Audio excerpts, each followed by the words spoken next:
Dear students, myself C P Saini. हम MSc final के ग्रिग्नार reagent के बारे में स्टडी कर रहे हैं, जिसमें हम ग्रिग्नार रिएजेंट की formation, reaction, mechanism, chemical reaction के बारे में स्टडी कर रहे हैं। इसी में नेक्स्ट आज हम ग्रिग्नार रिएजेंट की रिएक्शन देख रहे हैं। इसकी सिंथेटिक एप्लीकेशन अलग अलग टाइप्स से होती हैं, जिनमें हमने बहुत सारे कंपाउंड्स के सिंथेसिस के बारे में पढ़ा है। उसी सीरीज में आज हम देख रहे हैं reaction of Grignard reagent with cyanogen and cyanogen chloride. इसको बोले हम synthesis of nitriles.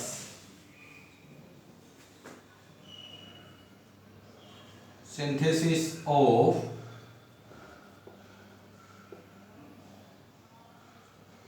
Cyanide oblique nitriles. Grignard reagent से साइनाइड्स या नाइट्राइल्स का सिंथेसिस इस तरह से किया जाए। तो Grignard reagent react with cyanogen. Cyanogen का फॉर्मूला होगा CN की दो यूनिट आपस में जुड़ी हों, इसे बोल देंगे साइनोजन। या लें साइनोजन क्लोराइड, साइनोजन क्लोराइड या क्लोरो साइनोजन भी इसे नाम दे सकते हैं। ये होगा कि CN और CN के साथ क्या जुड़ा हो, Cl, ये होगा साइनोजन क्लोराइड। तो ग्रिग्नार रिएजेंट की रिएक्शन साइनोजन या साइनोजन क्लोराइड के साथ की जाए तो साइनाइड का फॉर्मेशन होता है। देखिए रिएक्शन लिखे हम, CH3 MgBr react with CN Cyanogen के साथ रिएक्शन कीजिए तो बन जाएगा CH3 CN प्लस MgBr और CN। इस तरह से मेथिल साइनाइड या मेथिल नाइट्राइल का फॉर्मेशन होता है।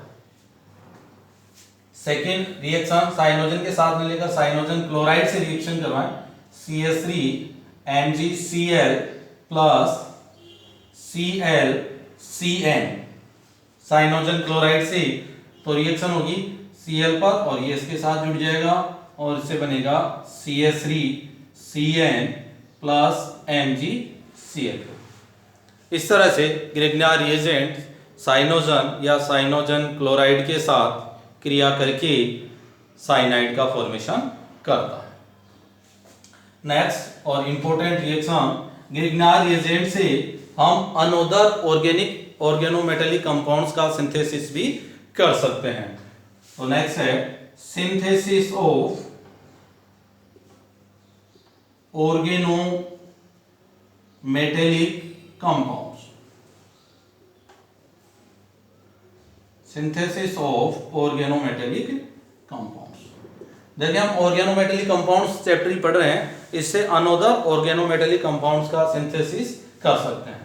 सिंथेसिस कैसे होगा, क्या ले हम, इनऑर्गेनिक हैलाइड्स। ग्रिग्नार रिएजेंट की रिएक्शन इनऑर्गेनिक हैलाइड्स से की जाए तो ऑर्गेनोमेटेलिक कंपाउंड्स का सिंथेसिस होता है। या ग्रिग्नार रिएजेंट रिएक्ट विद और inorganic halides to form organometallic compounds which are used in daily life और इंडस्ट्रीज। तो जो ये ऑर्गेनोमेटेलिक कंपाउंड्स है, इनका इंडस्ट्रीज में, हम यहाँ पर मोटर व्हीकल्स में, डेली लाइफ में इनका यूज किया जाता है। तो इसमें देखें कौन कौन से कंपाउंड्स हैं। जैसे इनऑर्गेनिक हैलाइड लें हम PbCl4, लेड टेट्रा क्लोराइड। तो Grignard reagent lead tetrachloride के साथ इंपॉर्टेंट कंपाउंड TeL, इसकी फुल फॉर्म क्या होगी, टेट्रा एथिल लेड। बहुत इंपॉर्टेंट कंपाउंड है, बहुत बार कॉम्पिटिटिव एग्जाम्स में पूछा जाता है। टेट्रा एथिल लेड का यूज एंटी नॉकिंग एजेंट्स के रूप में किया जाता है। तो इसकी रिएक्शन लिखें हम, C2H5 MgCl plus PbCl4 4 molecule हैं तो बन जाएगा C2H5 का होल 4 Pb प्लस MgCl2 और इसका नाम होगा TEL, टेट्रा एथिल लेड। इसका उपयोग एंटी नॉकिंग एजेंट के रूप में किया जाता है। कि जो अपनी मोटर व्हीकल का इंजन होता है उसमें खट खट की आवाज़ आने लगती है, उसको कम करने के लिए इसका उपयोग किया जाता है टेट्रा एथिल लेड। ये क्या करता है, जो लीनियर एल्केन्स होते हैं उनको ब्रांच्ड एल्केन में कन्वर्ट करके नॉकिंग को कम करता है। तो इसे स्पेशल ध्यान रखेंगे, बहुत बार पूछा जाता है कि एंटी नॉकिंग एजेंट के रूप में किसका उपयोग किया जाता है, तो वो क्या हो जाएगा, टेट्रा एथिल लेड। और इसका सिंथेसिस ग्रिग्नार रिएजेंट से कर सकते हैं। नेक्स्ट है SiCl4 के साथ रिएक्शन। सिलिकॉन टेट्रा क्लोराइड से रिएक्शन करें CS3 MgCl की रिएक्शन SiCl4 के साथ करवाएं तो इससे बनेगा CS3 का होल 4 Si प्लस MgCl2। तो ये CS3 का होल 4 Si, इसे शॉर्ट में नाम देते हैं TMS। TMS का फुल फॉर्म होगा टेट्रा मेथिल सिलेन, इसे शॉर्ट में बोल देते हैं TMS। और हम सब जानते हैं TMS का उपयोग किस में करते हैं, NMR स्पेक्ट्रोस्कोपी में। कंपाउंड्स की स्टडी करने में इसका उपयोग किया जाता है NMR स्पेक्ट्रोस्कोपी। और NMR स्पेक्ट्रोस्कोपी में TMS का उपयोग रेफरेंस के रूप में किया जाता है। इसमें CS3 में 3 हाइड्रोजन है तो 4 यूनिट इसकी जुड़ी है, तो इसमें 12 हाइड्रोजन होते हैं और सभी क्या हैं, इक्विवेलेंट हैं। इक्विवेलेंट होने के कारण इसकी स्ट्रॉन्ग पीक आती है, अतः इसका यूज NMR स्पेक्ट्रोस्कोपी में रेफरेंस के रूप में किया जाता है। यह भी बहुत बार पूछा जाता है, तो ध्यान रखेंगे NMR स्पेक्ट्रोस्कोपी में रेफरेंस के रूप में किसका उपयोग करते हैं, तो वो क्या होगा, TMS, tetramethylsilane. Next reaction of Grignard reagent with TCl3 phosphorus tetrachloride के साथ इसकी रिएक्शन करवाएं तो देखिए CS3 MgCl react with PCl3 to give trimethyl phosphine plus MgCl2। ये होगा ट्राईमेथिल फोस्फीन। इस तरह से ग्रिग्नार रिएजेंट की रिएक्शन PCl3 से करवाने पर ट्राईमेथिल फोस्फीन का फॉर्मेशन होता है। Next reaction HgCl2 mercuric chloride के साथ रिएक्शन करवाई गई। ग्रिग्नार रिएजेंट की reaction CS3 MgCl react with mercuric chloride 2,4 dimethyl mercury plus MgCl2। इसी तरह से यहाँ मेथिल की जगह क्या ले लें, एथिल ले लें। एल्काइल यूनिट किसी में भी चेंज करके ग्रिग्नार रिएजेंट ले सकते हैं।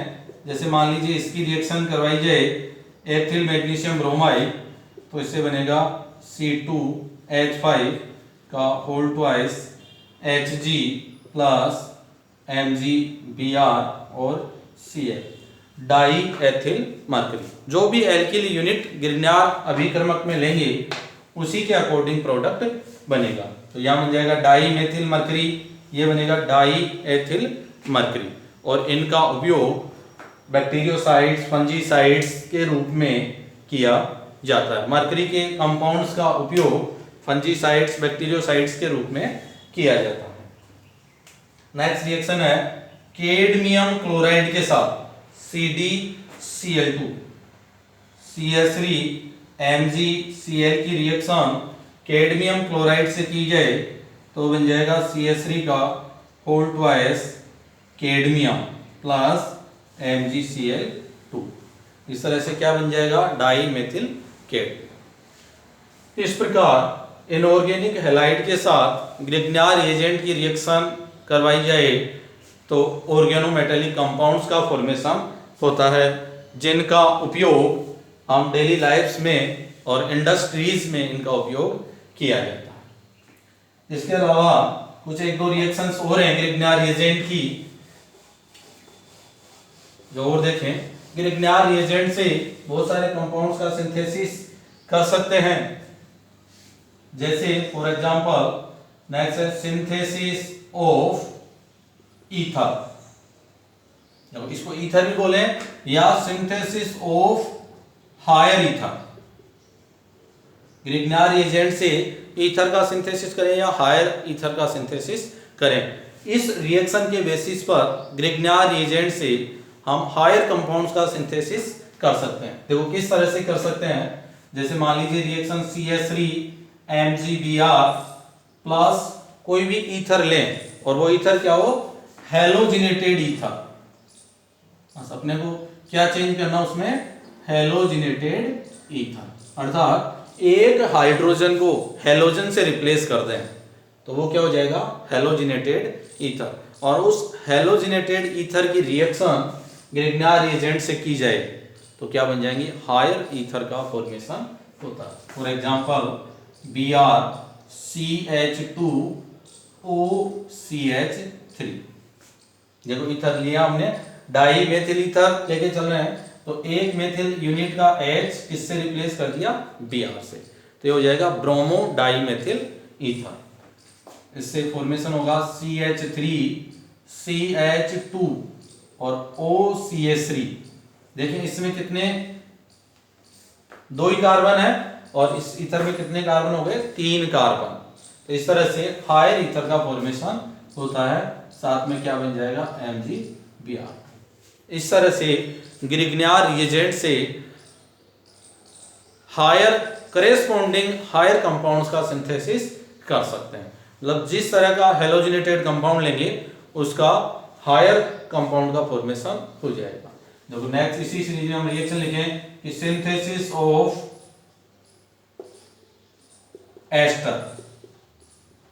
अब इसमें क्या ले लें हम, कोई भी हेलोजिनेटेड एस्टर ले लें और उसकी रिएक्शन ग्रिग्नार रिएजेंट से की जाए तो क्या बन जाएंगे, हायर एस्टर का फॉर्मेशन होगा। For example C2H5 MgBr plus BrCH2COOCH3। देखो ये भी हम ईथर लेके चल रहे हैं और ईथर के ऊपर क्या ऐड कर दिया है, हेलोजन, तो ये होगा हेलोजिनेटेड ईथर। इससे फॉर्मेशन होगा C2H5CH2COOCH3। इस तरह से हायर ईथर का फॉर्मेशन होगा। इस तरह से कोई भी कंपाउंड लेकर हम ग्रिग्नार रिएजेंट से उसका करेस्पॉन्डिंग हायर प्रोडक्ट फॉर्मेशन कर सकते हैं। ये सब हमने पढ़ा ऑर्गेनोमेटेलिक कंपाउंड्स में। एक ऑर्गेनोमेटेलिक कंपाउंड पढ़ा जो है ग्रिग्नार रिएजेंट या एल्किल मैग्नीशियम हैलाइड। नेक्स्ट में हम दूसरा कंपाउंड स्टार्ट करेंगे। Thank you.